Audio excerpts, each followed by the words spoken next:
Hey, No Press fam, you know what time it is? The brief.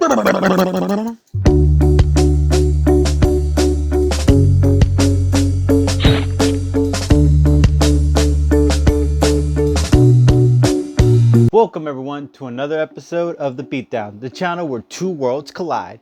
I'm your host, Clash, and this is my co-host, Big. Doing it big, baby. And we want to remind you guys that if you guys like the channel, you know what you guys can do. You can leave a comment, you can share, or you can subscribe. Yeah, we back at it again, guys. So, without further ado, today's episode, since it's almost Halloween time, we figured, hey, why not put out an episode with some creepers? So we decided to use two interesting killers, and today I will be representing Netflix series You, Joe Goldberg.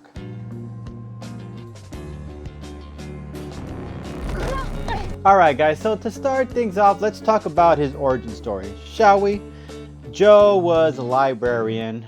Actually in the beginning he had a very traumatizing childhood experience. He actually killed his boyfriend's mom. He wound up at a foster home and started growing up in that essence.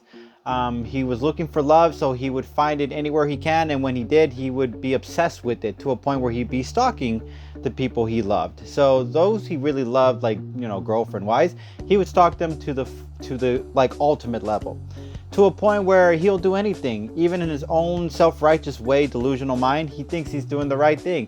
How does he think that? Is because he's eliminating problems in the girls that he's into's life by killing them. Yeah, all right.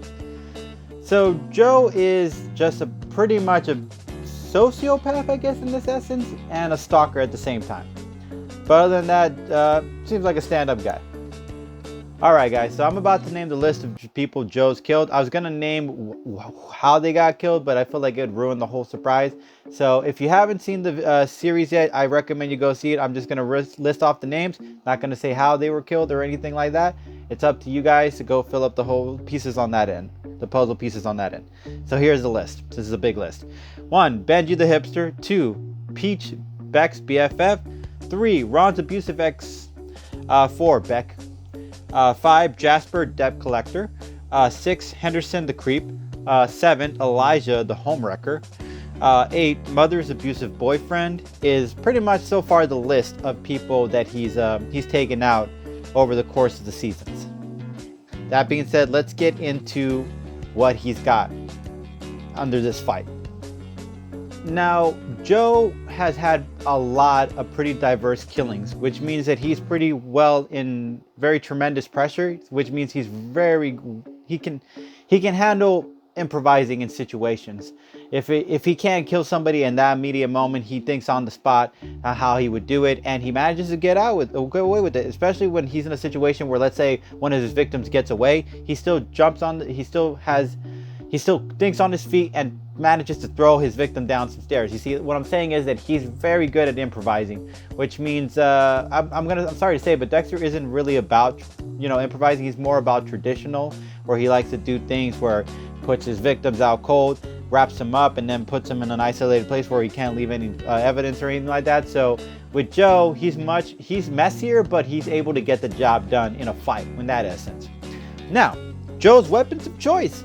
Let's get into it, shall we? He has pretty much 3 of the basic weapons of choice. He has the knife, usually his bread and butter. He has poison, also comes in handy in a situation, especially if you want to catch your opponent off guard. And lastly, and occasionally, he'll use a gun. He doesn't use it all the time, but when he needs to, he will actually use a pistol, which, of course, Dexter's not really about making too much noise. So I feel like Joe, regardless if he is messier and he will make a loud ruckus, he'll still be able to improvise in a way where he'll be managed to escape, even and taking out Dexter in the process of that. Another great thing about Joe's skills is his ability to play possum. That's right, Dexter doesn't know how to play possum. Joe knows how to play possum. Now, how was it? Well, there were situations where he had to pretend that he was shot and he was killed, or he was put out conscious by a particular person. And luckily enough, they believed him enough to think that he was out, and then they would, run away or try to escape. or, you know, turn the other way, and then he would catch them off guard, wake up, and grab them by the legs or something, or inject them with something. Joe is, like I said, Joe has some two great skills. He can improvise under tremendous pressure, and the second thing being is the fact that he can play possum, which means that even if Dexter, let's say, thought he had him knocked out, maybe he hits him with some kind of hammer or something, and he loses the needle that he usually uses to put his victims out. You know, he'll probably think Joe is out, and then Joe will pretend to be out, and then when Dexter's back is turned, he'll catch him off guard and be able to kind of stab him or inject him with some kind of poison, and give Joe the ultimate victory in that end. And it's a sneaky move, but regardless, these are two creepy guys. They're going to do what they got to do in order to win this fight. Okay, so this is how I see playing out. Joe knows he has no shot against someone more stronger and more capable of beating him. So the best thing he's going to do is pretend to play dead. Now, in a fight with Dexter, Dexter could use the martial arts skills. The only thing that he has to avoid is the chokehold. If he can avoid that, he's got a solid opportunity to win. Dexter might hit him with some kind of helmet or like a hammer or something like that, getting the presumption that, you know, Joe is out cold and officially out. So Dexter will probably poke him, see that he's not awake or anything like that, and at that moment is Mr. Opportunist Joe will wake up playing possum, grabs the blade, stabs him in the foot, causing Dexter to lose a lack of blood. He can also take the blade off and continue to cut him right in the legs or stab him in the hand, stuff like that, because Joe is all about improvising. Dexter is more about properly planned maneuvers. Joe can properly plan, but he also can think on his feet. So with the ability that Joe has, or he can inject him with poison, either way, if he catches him off guard, Dexter doesn't see it coming, Joe will have Dexter's number in that essence, meaning that, you know, Joe Goldberg will walk out of this one the victorious one.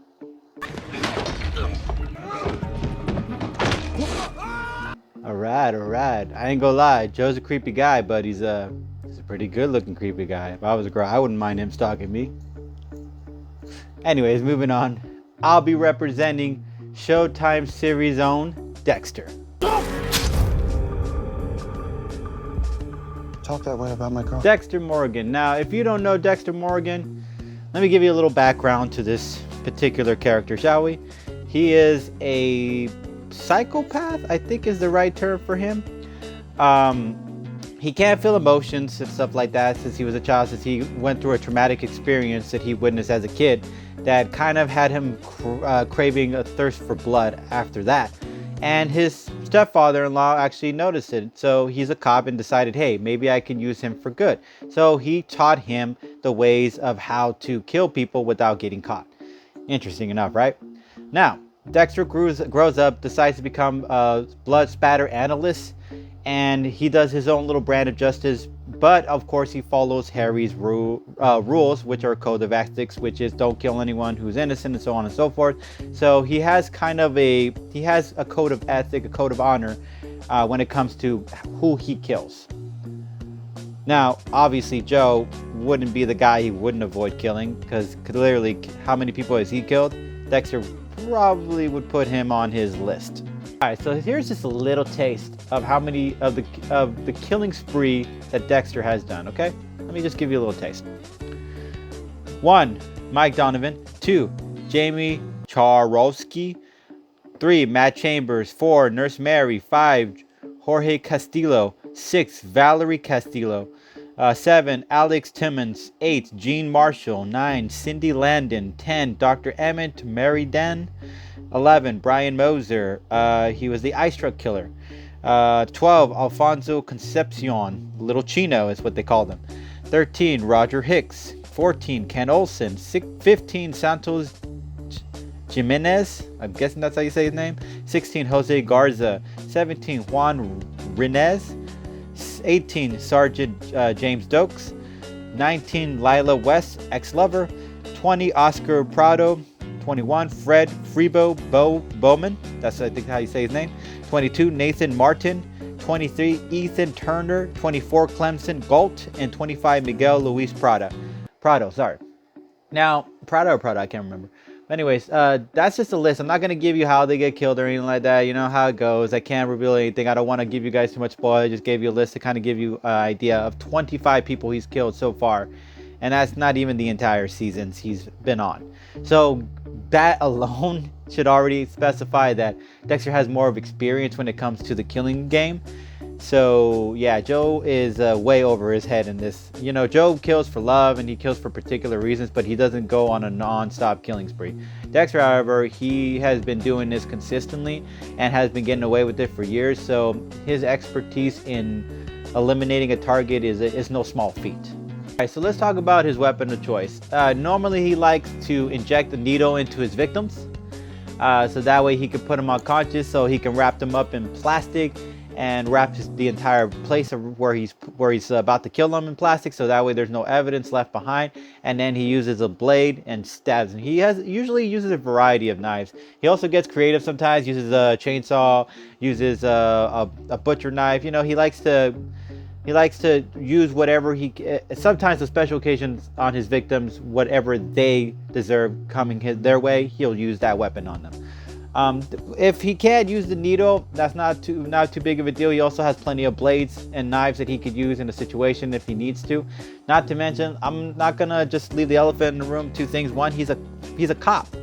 Even if he's a blood splatter analyst, he's still a cop. That means they're very observant. That means they're very aware. That means that they're on their A games all the time. They don't just let the guard down, which means that Joe won't be able to take the element of surprise into Dexter, because Dexter will see him coming a mile away. Dexter's pretty peculiar when it comes to observing certain people in a certain behavioral manner. Now, the other thing being is that he is also, he actually did learn martial arts. That's right, Dexter knows martial arts, guys, which means he already has the upper advantage. Joe doesn't know martial arts. There's no knowledge that he's ever shown any fighting skills. There's nothing in his background that shows he's ever fought against boxers, or he's fought jiu-jitsu, or he's learned any martial arts. He's just an average guy who just got lucky fighting people who don't know how to fight. Dexter, however, he's fought big dudes. He's fought people who probably know how to fight against people. He's fought other law enforcement officers. He's fought people who are clever enough to throw down with. And he managed to win. Why? Because he has the skills in martial arts, which means that he might be able to disarm Joe in a situation when he needs to. He might be able to put Joe in a chokehold and knock him out. Even if he doesn't have the needle, the chokehold's still gonna knock Joe out, which means he'll still be able to put him where he needs to put him. My final point being this: Dexter's experience and the amount of people he's killed gives him the upper advantage in this essence. The years he's gotten away with not getting caught and not needing to improvise makes him a professional, which means he could take someone out if he needs to with enough planning. And even then, even without the planning, he'll be able to take someone out with his own skills. He's always got a backup plan in case he needs to get into a situation. He's never been caught for years, so which means that he will be able to take his opponent down. So this is how I see it playing down. Joe has no advantage of being able to throw any kind of jabs at him with weapons, because Dexter will be able to disarm him. At any point in time, Dexter can jam a needle into Joe because he has the skills to do it, and or he could choke him out. It won't be able to use a possum trick in that essence. Even if he were to pull out a possum trick out of nowhere, Dexter again still has martial arts expertise. He's still expert in being a cop. His experience background is gonna give him the upper advantage he needs in this fight. Plus all the killings he's done, he's a natural pro at this, which means he knows how to eliminate a target when he needs to. So, because of his experience, because of his background in martial arts and his background in police law enforcement, I just don't think Joe's going to be able to avoid the knockout, which will result in Joe waking up in a plastic wrapped table that Dexter designed especially for him, and bam! KO. Game over. Dexter wins this one.